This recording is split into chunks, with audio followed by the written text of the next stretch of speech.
Hello, I hope you all have a wonderful weekend. I'm thrilled that you took the time to watch my video. I'm TroongX, and you are witnessing a time-lapse of the process of creating my new product, a table featuring a diorama of a giant dragon skeleton beneath the ocean floor.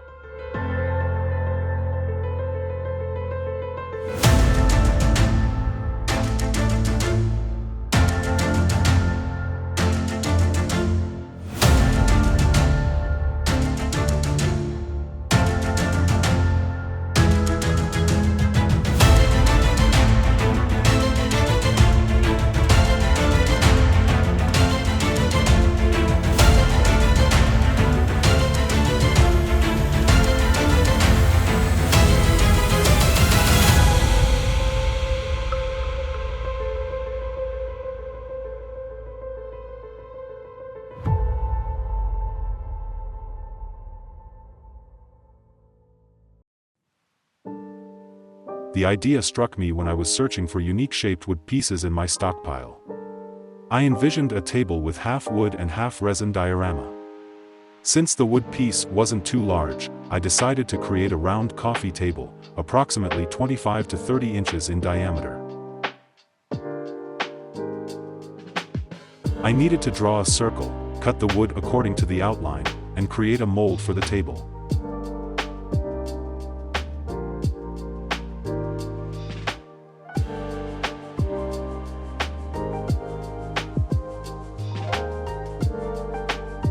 I wanted to have a black epoxy resin bottom layer before placing the cut wood into the mold.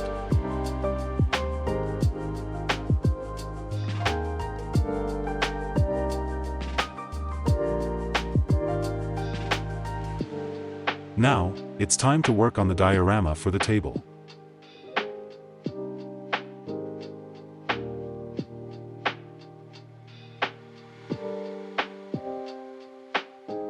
Are you a fan of dragon themes? I love these gigantic creatures, so today I chose to create a diorama featuring them.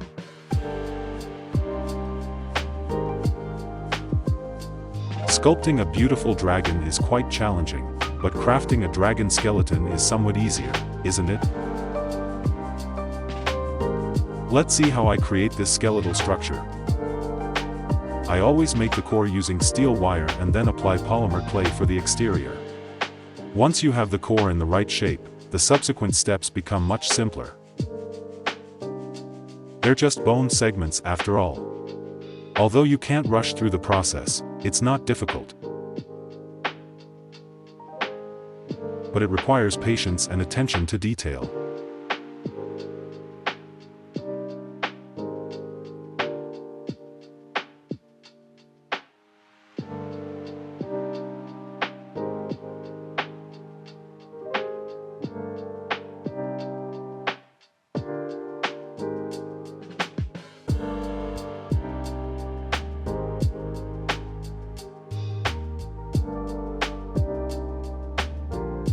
Look at how meticulously I handle each small detail of the bone segments. I hope you can feel how much I love my work.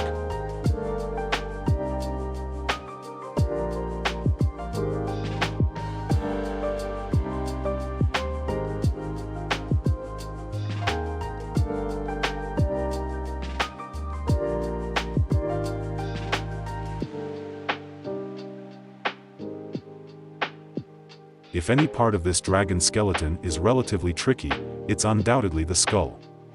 I referred to some anatomy references for dragon species on the internet. Honestly, I'm not sure which ones are widely accepted references. I chose images that I found beautiful and tried to recreate them. This dragon skull is based on the sketch of a dragon from Eastern Europe. It looks fierce when alive, and its skull reminds me of the devil Satan.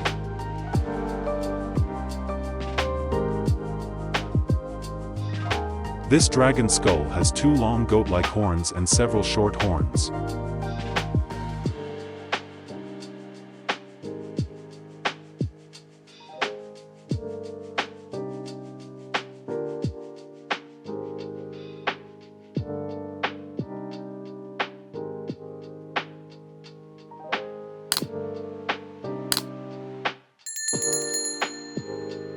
So, I've finished sculpting this skull.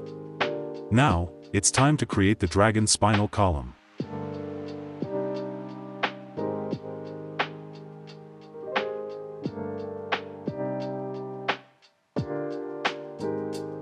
As I mentioned, it's not too difficult, but it requires precision and care.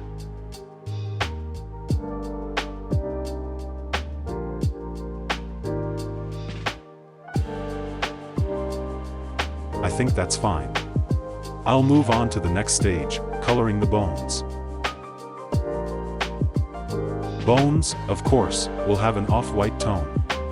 However, I need to paint a base layer on the polymer clay surface with a dark gray tone.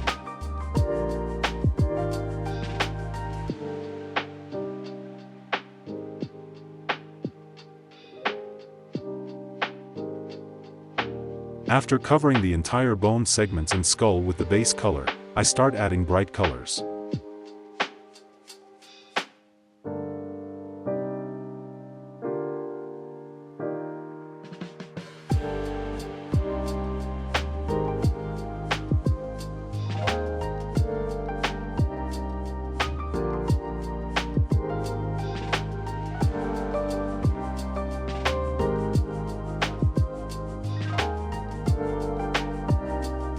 The process of creating the dragon skeleton is complete.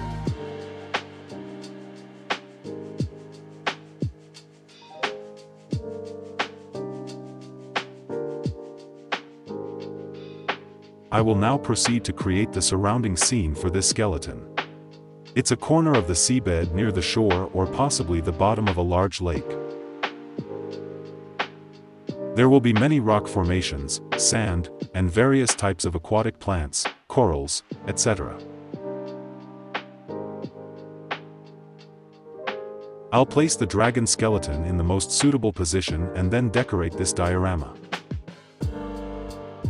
Once everything is set, I'll pour epoxy resin over them to match the thickness of the wood piece.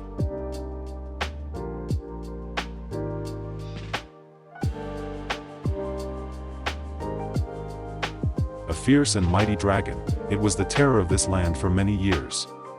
One day, due to old age and wounds on its body, it knew it had to die. The dragon chose a secluded spot surrounded by cliffs, collapsed, and sank deep into the water. Many years passed, and the dragon's bones were covered by layers of sand and moss.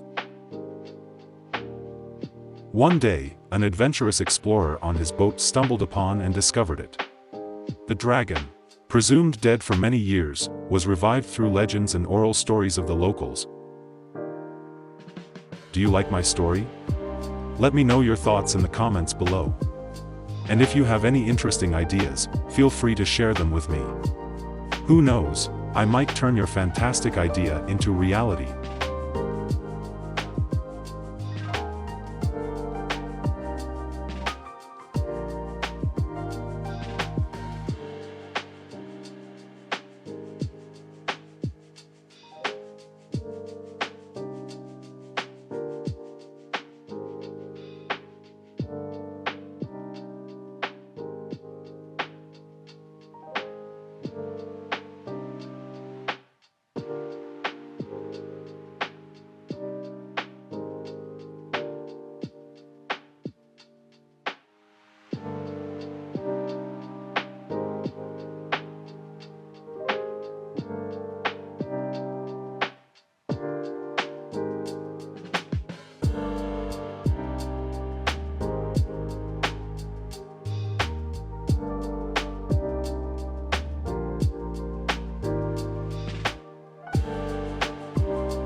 the epoxy resin has dried. Now, it's the final stage. Removing the mold and completing the table.